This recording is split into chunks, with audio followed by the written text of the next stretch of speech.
were being taken by the Ukrainian army into Russian territory, into the Kursk region, part of which they've been occupying since the beginning of August, when Ukraine mounted a lightning offensive and breached the Russian border. A Shahed drone, one of 15 that attacked the city tonight.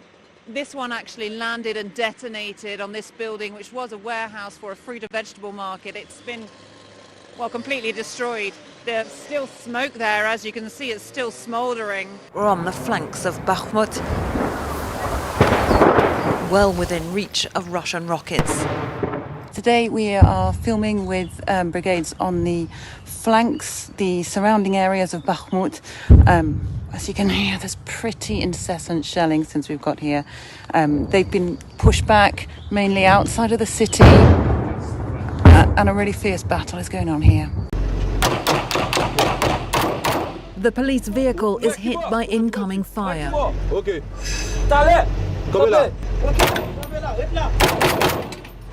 This is what was once the heart of the Haitian capital. What remains of its presidential palace, and over there, the highest court in the land. Right now, it's at the front lines of an ongoing war. Rachel has been displaced with her children several times over. She tells us she was sleeping on the streets when she was attacked and raped by several armed men when 4 months pregnant.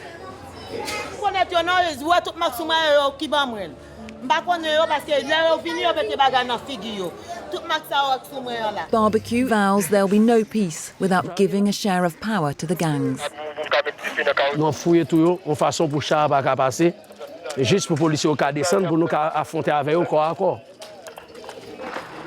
You can't go very far at all across the city before you come across armed checkpoints or heavily armed Taliban fighters on patrol. There are markedly fewer women out on the streets of Kabul since the Taliban took over.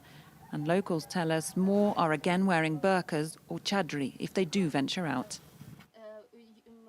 And the first day when Taliban came in Kabul, really I can't breathe. I couldn't breathe. All study, my all background, now it's like a grave.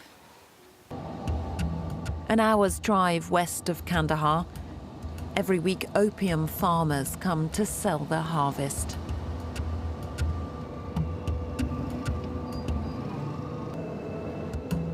Under the stalls, bags of opium paste. Traders haggling for deals. We're 130 kilometers from the Libyan coast. 126 people, including 8 children. They'd been at sea for 18 hours. The migrants had risked it all to escape Libya. But as the sun sets, they're being taken back to Tripoli, where they don't know what fate awaits them next. There have been a lot of riot police deployed on the streets today, 3,600 around the edges of the Champs-Élysées area, which has been a target of protesters. I'm going to step aside and just show you some of the scene at the moment. There's a fire burning there inside the Jardin des Tuileries, and there have been protesters throwing rocks at police, the police firing tear gas back. Ever since the huge fire ripped through Notre Dame, this ancient cathedral has been turned into a giant building site. Inside Notre Dame, the extent of the damage really becomes clear. You can see on the floor here behind me, that's from where the spire of the cathedral collapsed, fell through the roof and hit the floor on that fateful night.